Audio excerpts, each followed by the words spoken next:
60% of our senior class feels pessimistic.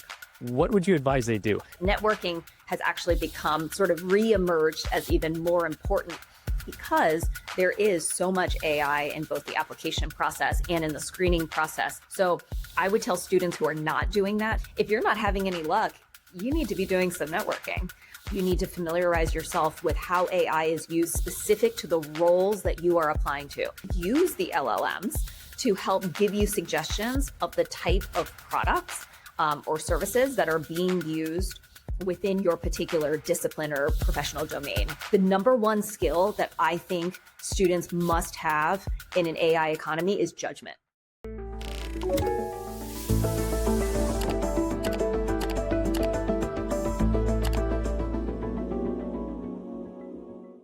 AutoSkills helps teams go from AI curious to AI ready. We run tailored workshops to uncover where AI has the biggest impact in your business, whether that's automating repetitive tasks, cutting hours out of your daily workflows, or choosing the right mix of tools and custom solutions.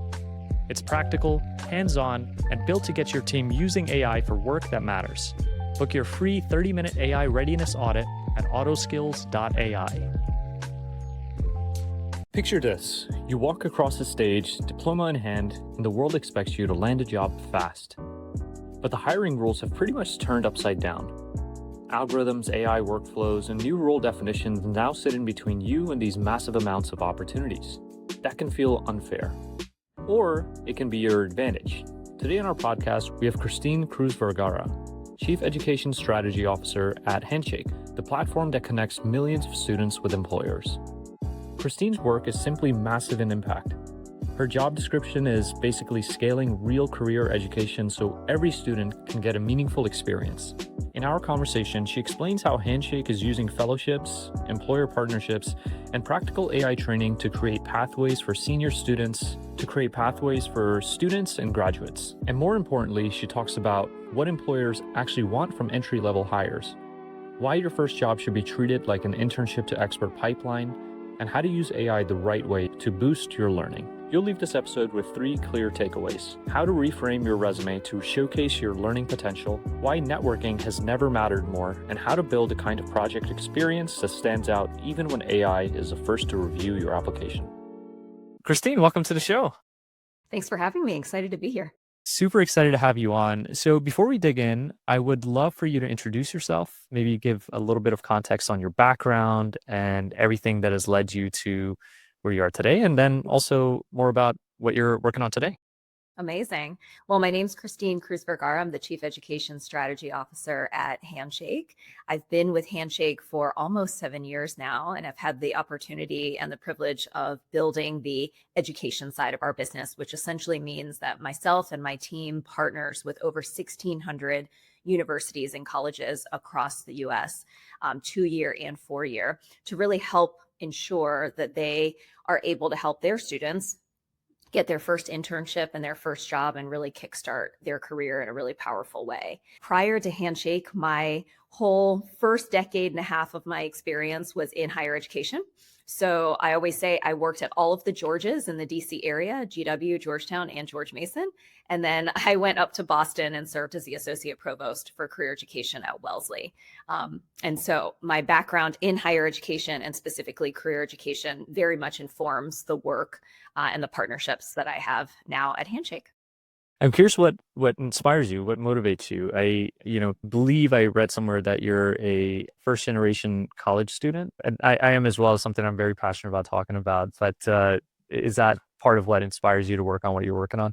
Well, I think for me, education has always been so prime in my life. My parents pushed education. They always shared with me that education and my knowledge was something that no one could ever take away from me. And so they always encouraged me to see education as a social mobility sort of component to my life. So I've always really believed in higher ed. So that probably prompted me in large part to want to work within higher education initially. And then what prompted me to make the switch between academia and tech was actually scale and impact. So through my higher ed experience, one of the most common themes through my career looking backwards was actually change management. I was hired by multiple institutions to lead pretty massive change efforts around what career education could look like for those universities. And through that experience, I discovered that I actually really liked the challenge of trying to get a lot of people who have different agendas, who have different perspectives, who have different approaches to all move together towards one common goal.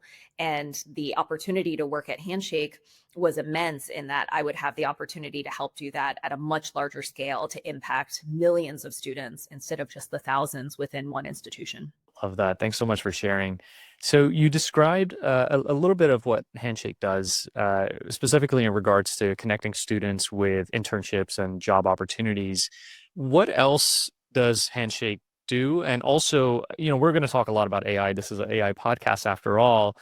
Curious if you could just maybe set some context on how Handshake has been leaning into AI for some time and how that has evolved into some of the work being done at Handshake AI. Absolutely. So Handshake's mission has always been to democratize access for opportunity.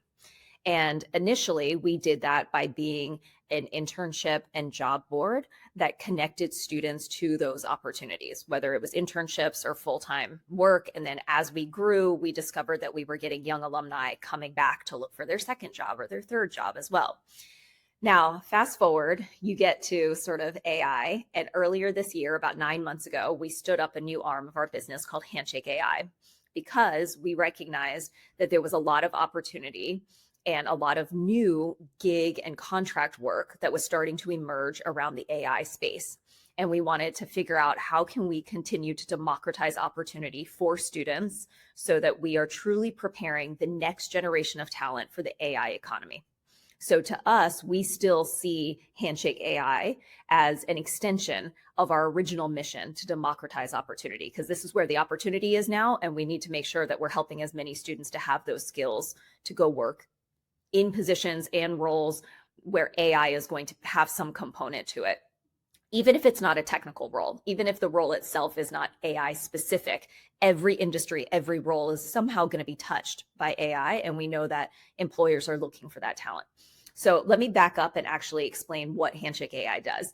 Handshake AI partners with frontier AI labs to help provide human trainers for their post-training of their large language models.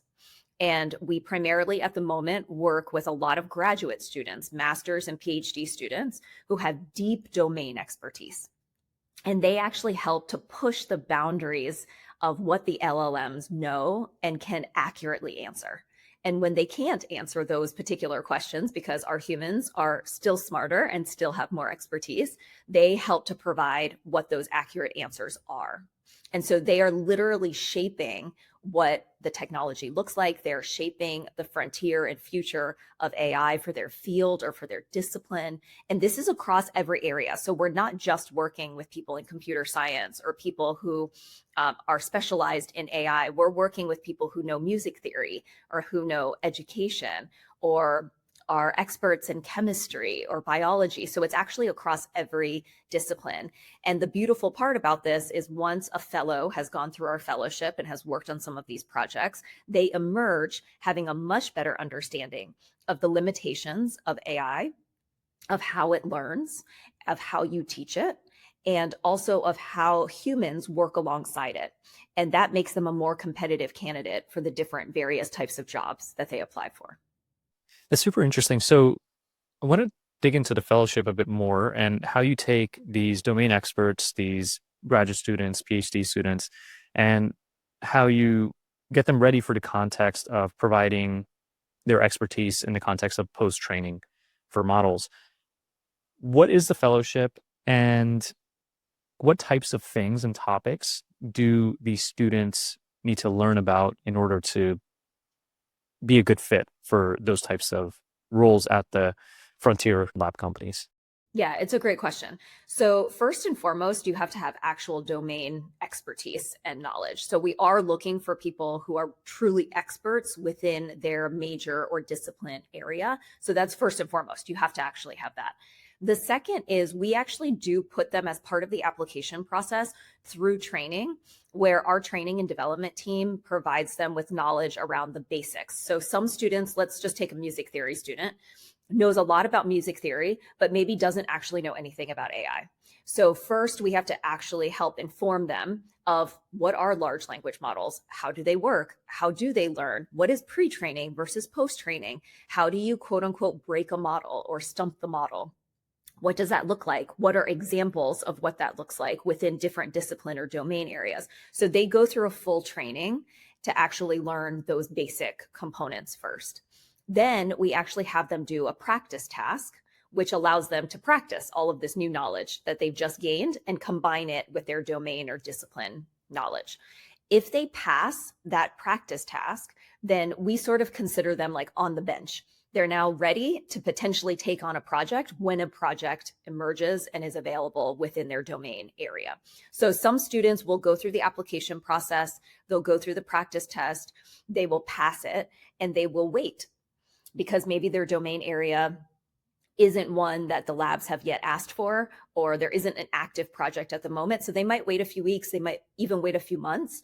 There are others that will pass and they're put on a project like the next day. So it totally depends because we don't always know what the labs are going to want to focus on at any particular given time, which is part of the reason why it's really important for us to go pretty wide in our recruitment of students with deep domain knowledge so that we're ready to go as soon as a lab comes to us saying, well, right now I need education folks, or right now I really need people who know English literature, or right now I need people who know bio. We're ready to move. So that's essentially what that process is like. And then when they're in the actual project itself, they're assigned a special project lead who will essentially give them feedback, and reviewers who will review their tasks, and they will give them feedback on this was good, this could be stronger, this is how you could make it better, so on and so forth. And we even have some faculty that have signed up to sort of be the final reviewer on some of these tasks as well, where they are really also using their deep domain knowledge to check the work that our fellows and our students are doing. That's awesome. Are you able to disclose what types of skills and subjects are most in demand by these frontier model labs, or is that? It honestly totally varies. So some of the areas that I just mentioned for you have been the most popular so far, but it really does vary kind of week to week, and we never quite know what we're going to be asked to do with the labs. That makes sense. And so democratizing access to opportunity, love that mission. Now, when we apply that in the context of AI, diversity is more important than ever. It's important in general for a mission like that, but in the context of AI, it becomes arguably more important because that diversity is ingrained in these very powerful models that everybody is using nowadays. And so I'm curious what that looks like at Handshake today, how the diversity of the expertise and the thoughts that are used to help with the post-training process, how that is handled. Well, I think what you mentioned is actually precisely why we care so much about the fellowship is this post-training component to all of the LLMs. This allows for a more diverse group of individuals to help train the LLMs. And it allows for very different academic backgrounds, approaches to thinking, perspectives on different topics and issue areas to actually be incorporated into the entire corpus of information that the LLMs are soaking up, which may or may not have happened in pre-training.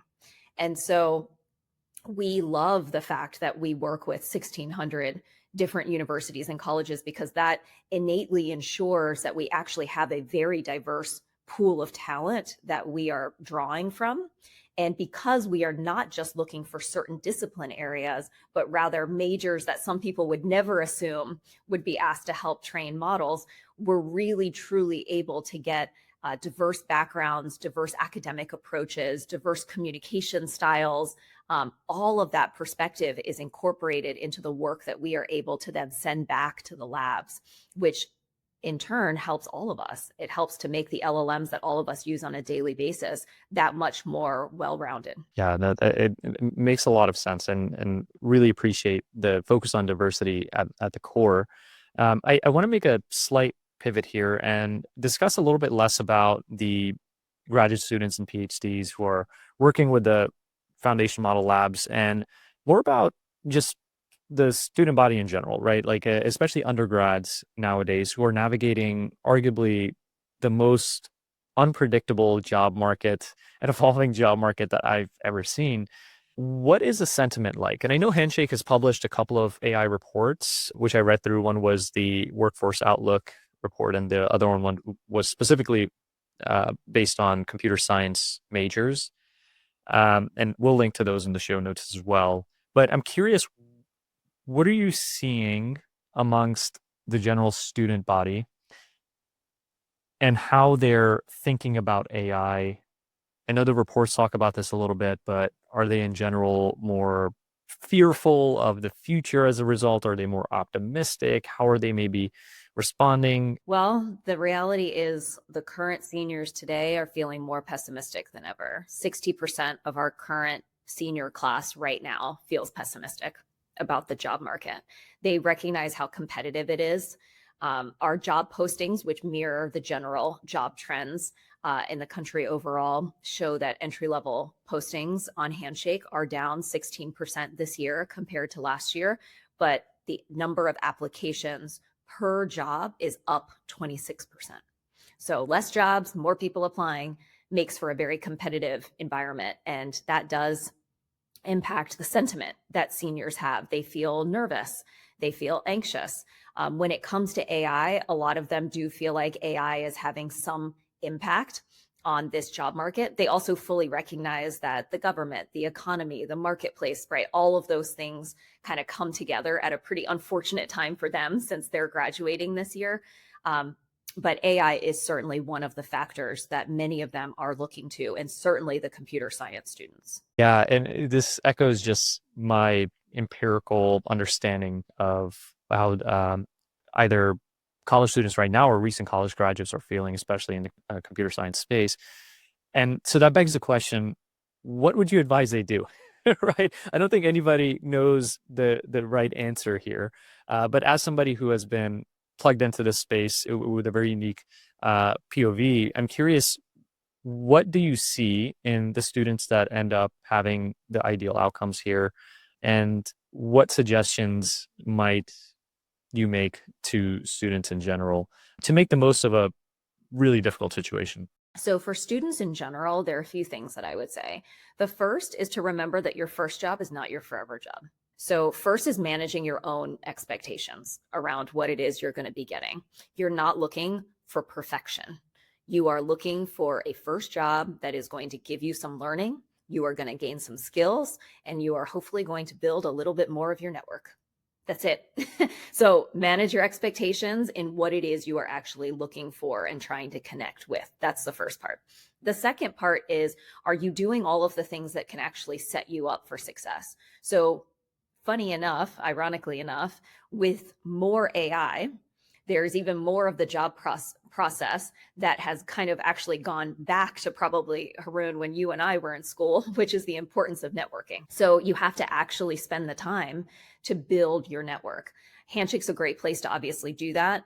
A lot of the students on Handshake don't already have a network, so you're not alone. You're with a lot of other people who are looking to meet and build community. You can do that through our people search on our platform to actually find other students, other alumni, other students at Handshake schools that might have interests similar to yours, so that you can actually begin to build some of those relationships. But networking has actually become sort of reemerged as even more important, because there is so much AI in both the application process and in the screening process. Nothing can replace sort of those warm introductions or warm connections and relationships. So I would tell students who are not doing that, who are only sending out their applications, hundreds of them, in some cases, thousands of them, if you're not having any luck, you need to be doing some networking. And you need to start now to ensure that you're going to be in a good place. I do also tell students that, one of the things you can do is actually build some of the AI skills that are emerging in terms of the need that employers have. Most employers at the moment are still experimenting with how AI is going to fit into their work culture, how it's going to be used for different roles. if it will actually improve productivity, right? And so nobody has a solid answer for all of these things yet. Some companies are maybe a little farther along than others, but everyone is figuring it out right now. So if you're a student, you need to familiarize yourself with AI. You need to familiarize yourself with how AI is used specific to the roles that you are applying to. If you are a marketer, you need to know how are marketers actually using AI. And that's going to vary if you're in field marketing versus growth marketing versus digital marketing, right? And so you need to actually dig into some of those specifics, learn some of those tools. And that can also help you stand out right now because employers are looking for talent who can help provide some of those ideas and help guide what this might look like within their corporations or their companies. So those are three things that I think any student can do to try and set themselves up and separate themselves from the pack a little bit. I love that advice. And to your point about networking becoming more important, I think there's a string that we've followed across multiple episodes where, that string sort of points at this idea that humanity is more valuable than ever. People are by default skeptical of the emails they read or the documents they read. They're becoming at least more skeptical because it's just so easy to AI generate this stuff. And the value of human interactions is increasing.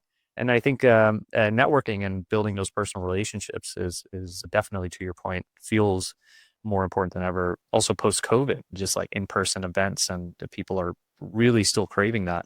And then leaning into AI, learning about how to apply AI in a specific domain. Excellent advice as well.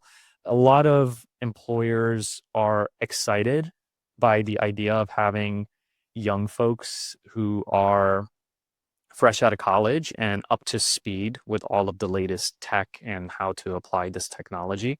And so I think the hierarchies at organizations is maybe a little bit more malleable in a lot of ways nowadays, because as somebody that comes in that is very familiar with AI, regardless of where in their career they are, if they're very effective at using AI to improve operating leverage in parts of the business, then they might have a very outsized impact on that business. And so I totally agree with you there. And do you have any suggestions for starting points for folks who maybe buy into the idea that they should learn a bit more about AI and how it plays into the specific domain that they're looking to work in, but don't really know how to get started? Yeah, there are a few things that you can do. So, first, I would make sure that you actually have a baseline knowledge about AI. There's a ton of free courses offered by many of the labs. And of course, if you're a fellow and you're going through the Handshake Fellowship process, you're learning a lot of those basics through our own training. But I would first recommend get the basics. Make sure you have the foundational sort of understanding around AI and around how LLMs work. That's the first step. Then I would actually use the LLMs to help give you suggestions of the type of products or services that are being used within your particular discipline or professional domain area. So if you are a chemist, if you are a biologist, if you are a teacher, if you're a digital marketer, right? Those are all prompts that you can enter into the LLM to start giving you ideas of oh, okay, a lot of marketers are using it this way, or they're using these particular tools. Then you actually go do research on those tools. And some of those tools have free versions that you can use individually first. And of course, you might not get all the bells and whistles, but you can already start to dabble with it a little bit just to familiarize yourself with that. And then what I would also recommend is actually the most important part here is once you have some of that basic information, you then take this information in your networking, so in your informational interviews with somebody that's actually in your field, you start asking them, hey, so I've been doing some reading and I saw that a lot of digital marketers are using X, Y, and Z. Are you using that? How does that work for you? Do you use it on a daily basis? What types of tasks do you usually use it for? Where do you find it to kind of fail and not work well, and where you have to supplement? X, Y, and Z. Those are the types of things that you can really dig into in a conversation that one will help you appear more knowledgeable because you're asking a more in-depth quality question to someone that you're trying to build a relationship with. And two, you're going to get the real life answer from multiple people. And so you want to ask this to all of the people that you are meeting with, and you're going to essentially crowdsource this information so that you actually have a better perspective on what's truly being used. What do the people on the ground actually think is good and not good? How are they seeing things evolve or change?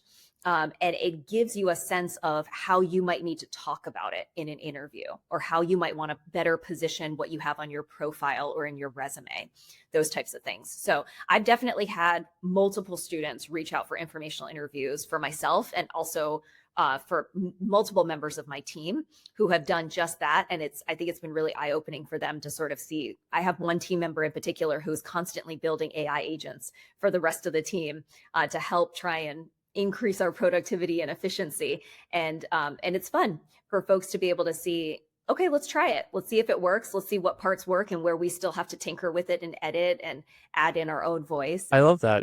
What are some of the agents that have been useful for the team?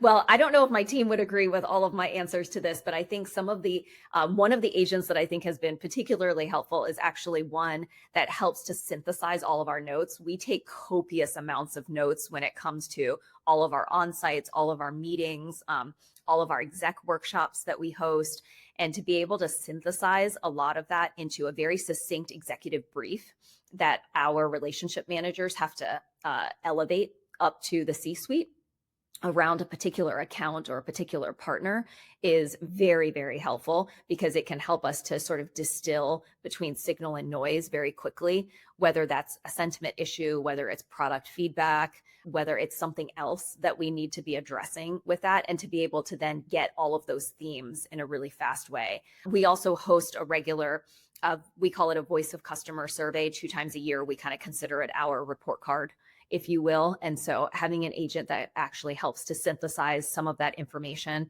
which in the past took us much longer. I was personally reading through every single comment. To be honest, I'm still a little bit of a glutton for punishment and like to read through every single comment, but it's nice to be able to now check it against sort of an aggregator of themes and things like that too. So there are pieces that I think can kind of also affirm our work and just make sure that we are actually pulling out some of the right themes, the right data points, both qualitative and quantitative. To the first example you shared about using AI to synthesize copious notes, there's a hidden lesson there in taking copious notes, or at least recording as much context as possible, because context is What the matters. what matters. It's the most helpful. It's the fuel to be able to get these models to be truly useful. You need correct context, and so there's been a lot of moments when I wish I recorded a in-person meeting so that I could use the context from that meeting later on. And I now actually take a lot more notes than I did in the past, and I'm much more diligent about it, just because I want that context to be available to the AI models that I use. Are you taking the notes yourself, or are you using an AI? No. Every now and then I will, but I have a remarkable notebook where I'll take handwritten notes every now and then if I truly just want to absorb the information as much as possible. But I, of course, will have recorders if I'm taking meetings on my computer. And if I'm in an in-person meeting, I'll just have my voice memo app going, and then I'll have it transcribed later on. For example, I'm going on a walking meeting tomorrow, and the person I'm meeting with already knows that we're going to record the meeting, just so, because it's going to be relevant context for us to follow up on. So yeah, I definitely use technology to record as much of that as possible. How about yourself? Do you take the notes manually, or is it a hybrid where you're taking some manually but have like the transcript going in the background? I still take them manually. Manually, wow. I really do. For me, I know that I learn best once I actually have to synthesize the information myself, whether that's in a bullet point, whether I'm handwriting it or even typing it. And so I literally retain the information better in my head, and can regurgitate it easier and sort of reference it easier if I know that I take the initial note. So for me, it is really important that I take all of the initial components myself, and then I can use AI later to fine tune it, to smooth it out, to aggregate it with something else, but then I know the information. And I think that's actually a really important skill for a lot of our students to start to discern for themselves, is how do you learn best? For you, maybe it's like, I need to just be present in the meeting and be fully engaged in the conversation and not be worried about taking notes. And that's how I retain the information better. And so you recording your meeting is exactly what you need to do. Whereas for me, literally typing or writing it out is what helps me retain it. And I think all of us, especially the up and coming entry level workers that are coming into the workforce, you have to know what works for you so that AI is helping you and making you more capable rather than, quote unquote, replacing you. That is so good, such good advice. And it hints at this over reliance problem that a lot of folks face when they're using AI tools, is letting AI do all the thinking, right? And not necessarily taking the time to exercise critical thinking skills. And there's a lot of folks who are paranoid about this dystopian vision of the future where folks just are not critical thinkers anymore because AI is doing all the thinking for them. And I don't buy into that necessarily. I think that there are more ways to use AI to actually learn more effectively in ways that we couldn't imagine 5 years ago, so that we can learn faster and better. But it has to be intentional at the same time, right? It's just so easy to just let AI do the thinking, but it has to be intentional. And I'm curious, for students, is this something that you're seeing in colleges as being a real issue? Because I see it presented maybe in some different ways in headlines online, where folks are turning in assignments that are just AI generated. And right now we don't have even still great tools for detecting AI plagiarism. But it's sometimes very obvious, right? There's different cues that M dashes unfortunately have, been thrown under the bus here. Words like delve have become, canaries in the coal mine. But I'm curious if this is a real problem that educational institutions are wrestling with right now, is maybe this over reliance and this lack of critical thinking when learning things in college. I think there's always some element of truth to it. However, I think similar to you, believe that it's quite as hyperbolic as maybe some of the media headlines would make it sound. I don't think everyone is over reliant on AI. Quite frankly, everyone isn't even using AI. So you only have a percentage of people who are using AI. Now, while that percentage has certainly grown, right? We're at about 80% of college students using AI, and the percentage of them using it daily has actually increased from 13% last year to 24% this year. So that's a pretty sizable increase in terms of the number of people who are using it and using it regularly. However, most of them will actually cite that the ways in which they're using it is usually to help them with brainstorming, or maybe help them with synthesizing some information. It's not to actually do all of the work or to replace the creativity of coming up with the idea or the concept or things like that. And I think this goes back to, honestly, how people learn. Different people learn in different ways. Different people need to be motivated in different ways. And sometimes some people are just, quite frankly, they're better at reacting to an idea than they are at coming up with the idea themselves. So having AI help generate a few things kind of gets them thinking. And then they're like, oh, yes, no, I think that's actually terrible. I think we should move with this, or this one combined with this idea actually might be really interesting. And then they put that together, right? That's how some people do best. There are other people who are like, I need to be completely uninhibited. I need to be the one to come up with the idea, but then I'm really bad at refining and figuring out how to execute it. In which case, AI could actually be very helpful in coming up with a plan. This is your idea. Here are some steps that you might take to start to actually put that into action. And so I think it goes back to kind of what we were talking about before, is how do you actually best learn as an individual? And what does that look like? I think when it comes to the workplace, and what we're both seeing in higher ed and what we will start to see in the workplace, you will see a separation between employees and students who actually are thinking for themselves, who are using their own reasoning, who are using their own ethics and standards, who are synthesizing across multiple disciplines and perspectives and using AI to enhance that capability versus those that purely over rely on AI to come up with everything, because you're going to see a drastic difference in quality. And for hiring managers or supervisors or leaders in corporations, it's going to become a skill that we will have to develop to be able to discern between the employees that are over reliant versus the employees that are truly using it as a tool to make them better or more efficient or more productive or stronger. I couldn't agree more. I couldn't agree more. It's definitely a force multiplier, and uh, I totally agree with you. I think we're going to see a huge like bifurcation of folks who are using it to learn versus folks that are over relying on it.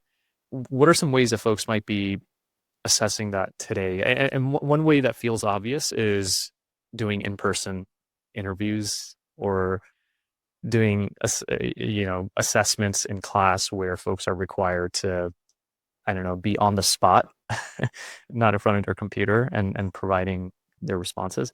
So curious, like if you've seen some ways that folks are able to analyze and assess critical thinking. Well, within the higher ed space, I actually think, and I anticipate that we may see more of this, is more faculty relying on actually verbal exams. So that's not particularly popular within a bachelor's level education. Verbal exams are really common when you look at like a PhD, right? So often you go through sort of your verbal exam before you get to the part where you start to defend even the proposal for your dissertation. But as you finish your coursework, you usually are going through some type of verbal exam. Now, this is very not scalable.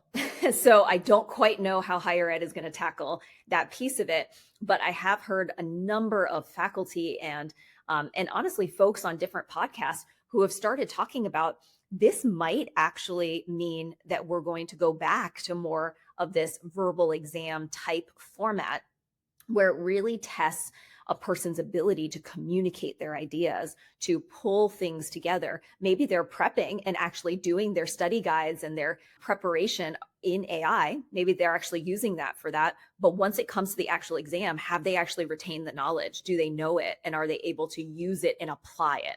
Right. So I think that's obviously one component to it. And I'll be very curious to see where that goes, to be perfectly honest, because if I'm being honest, my biggest critique of what I have seen over the course of my career is a decline in people being able to verbally present. I actually don't think that that's a particular strength for most individuals, not even just entry-level workers. Most workers in general are not good at presenting verbally. They are either really boring, they're reading from their slides, they don't know the content well enough to actually deliver the information, they're too jargony. And so they're not able to distill the information in a way that someone who isn't in their functional area can understand. These are all very common mistakes. But if verbal exams actually become a more popular thing, it will force an entire generation of people to actually have to improve their verbal communication, which in my mind is not a bad thing and would actually serve all of us well to have more and better, stronger communicators. So that's one piece of it.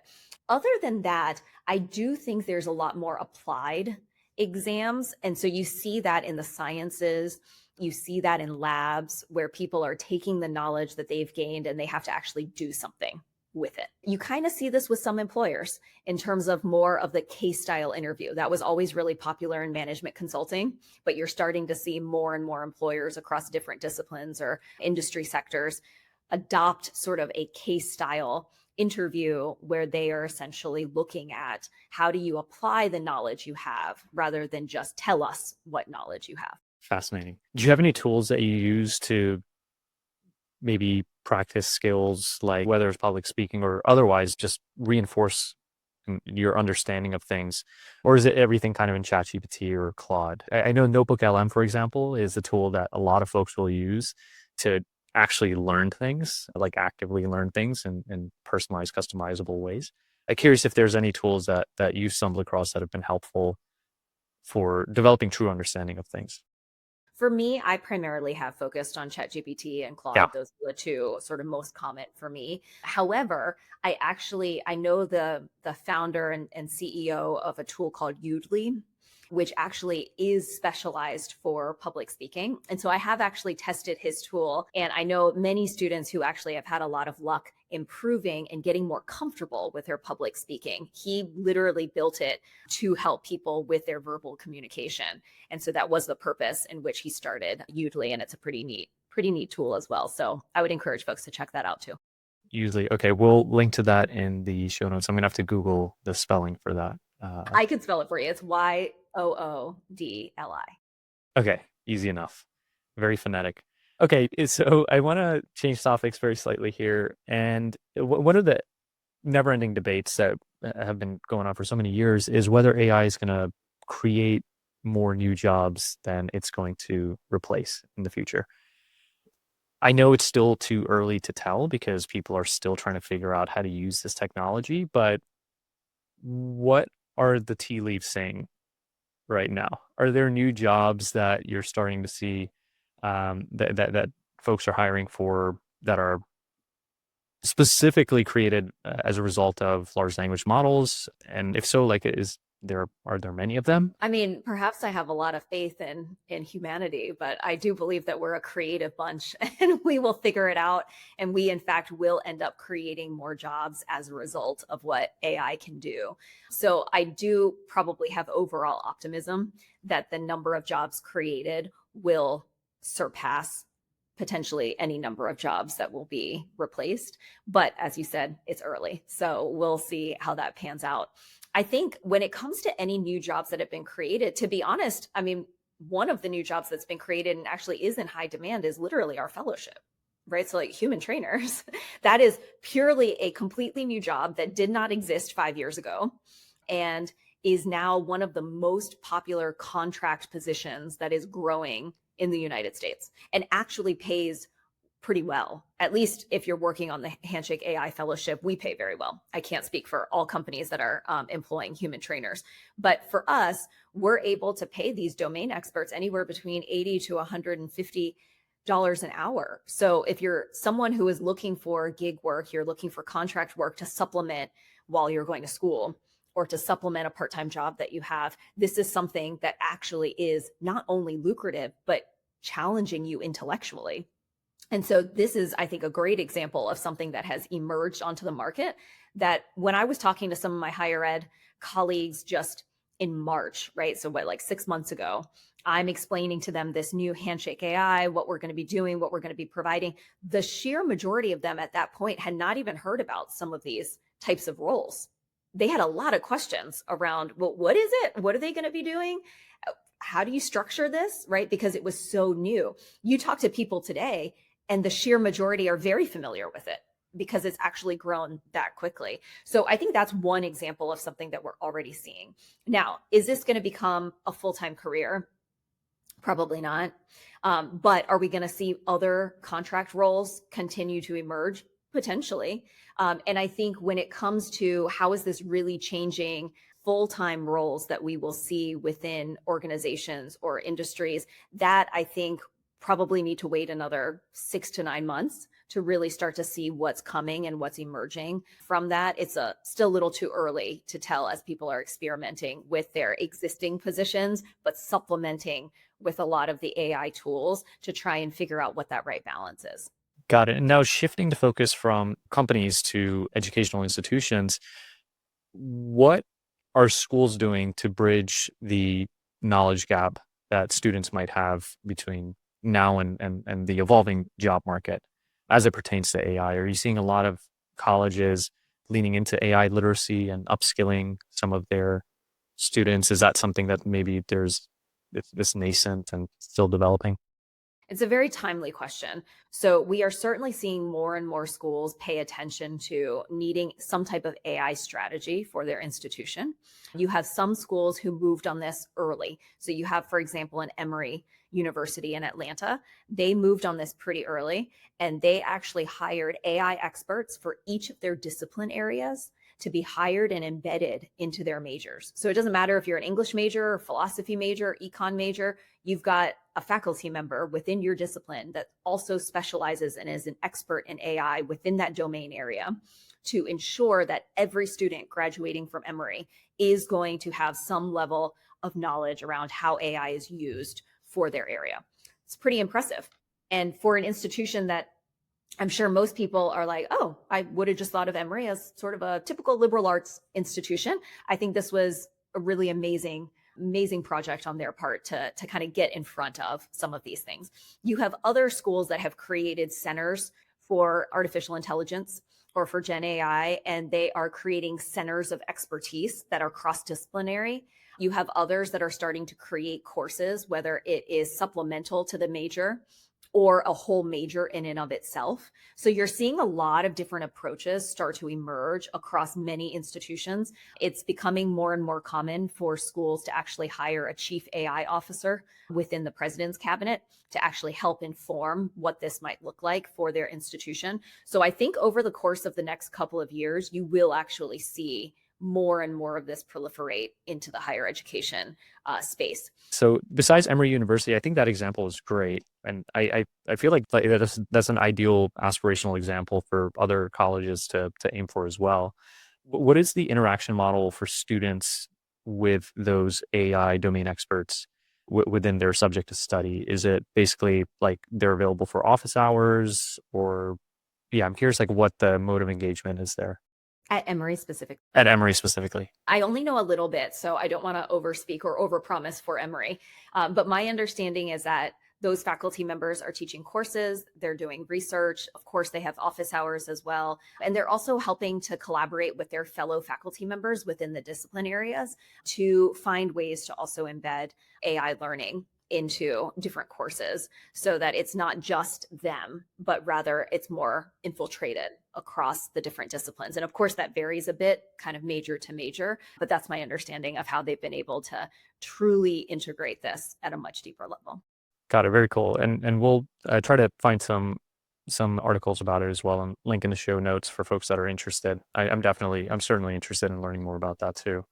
So Christine, what excites you most about how AI could open up access to opportunity for students and really further the Handshake mission? I'm curious, like, what is the thing that is most exciting for you, whether it's the tech that exists today or maybe coming down the pike? For me, the thing that's actually most exciting is being at the forefront of helping students learn something that is so life changing. For many of us and for our students, this is going to be as big as when the internet became the thing that everybody was using or when everyone had personal email, right? Like it fundamentally changed the way work was done. And this is another moment in time where this is fundamentally changing the way work is done. And for me to be able to be at the forefront of helping students to learn how to navigate that, learn how to gain those skills, and to be able to be the one to help bridge the gap between students and employers around what they're looking for and what types of skills they want is really exciting for me because this is something that will help set up the next generation for not only financial security, but hopefully success in the ways that they find a meaningful career. So for me, it's probably maybe a little less about specifically the tech itself, but rather what that tech represents to the next generation of workers. And, Haroon, I have a child as well. I know you have too, what it's going to look like for them when they go off into the world. Yeah, yeah, absolutely. And once in a lifetime is a phrase that's thrown around a lot, but I think in this case, it actually does seem to apply nicely. This is a once in a lifetime um, revolution, or maybe revolution is not the right word. It's a once in a lifetime thing that we're experiencing, and so it is exciting. It's also scary at the same time, but it's just really important that all of us are educated and we're plugged in so that we can steer it in the right direction. I hear a lot of fear often, whether that's from peers or colleagues or even family members around what this means. And for me, having obviously done a number of change management initiatives, as I mentioned at the very beginning of the podcast, I've always been a big believer that you can either let the change happen to you or you can be part of driving and shaping it. And this is that moment where we can all step up and decide that we want to help drive and guide what this change will look like, or we can have it wash over us. And I personally would rather be in the driver's seat to help decide what these shifts may look like. So good. Love that. On the flip side, what's a misconception or risk about AI that you wish more students understood? It's not always right.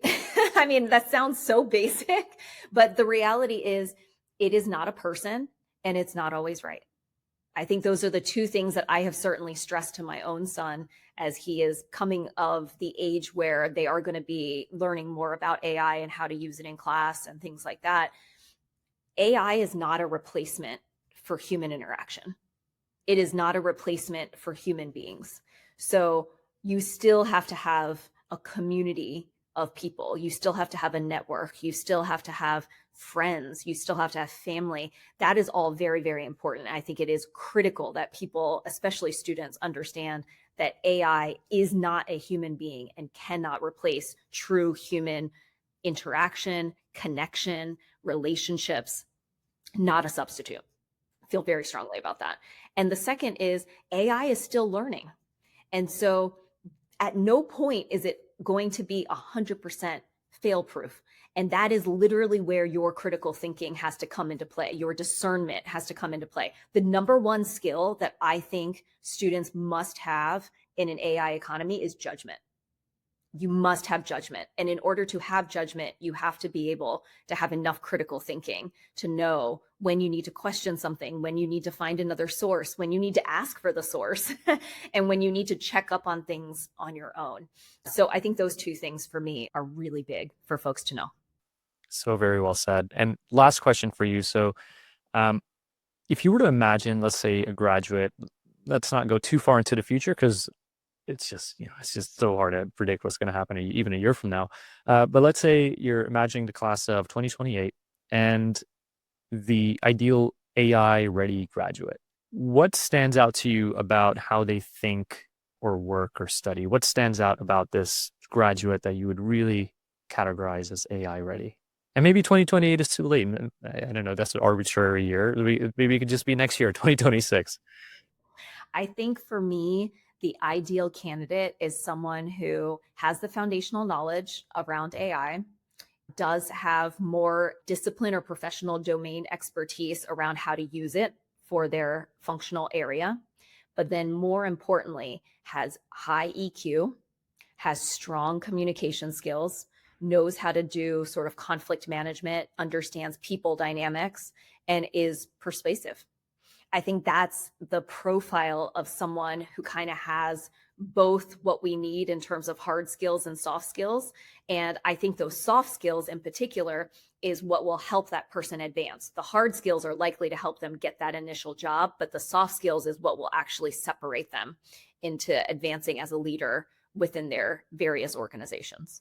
Very well said. I saw a very funny tweet the other day about the personality hire, which was, used to be like a derogatory thing that people used to say, but like personality hires are great in the age of AI, right? It's the folks that get along with other folks that know how to manage change and influence folks. But anyway, Christine, I know we're running up on time here. Really enjoyed this conversation. Thank you so much. Are there any other resources, links that you would like to point our listeners to? If you'd like to be interested in the Handshake AI Fellowship, we can certainly give you a link to our website so more students can find out about those opportunities and apply if they're interested. We're also starting to get bachelor's level projects as well, so we can certainly send that your way. And otherwise, I think you've already captured all of the other resources. Amazing. Thanks so much for the time. Thank you. It was great to be here.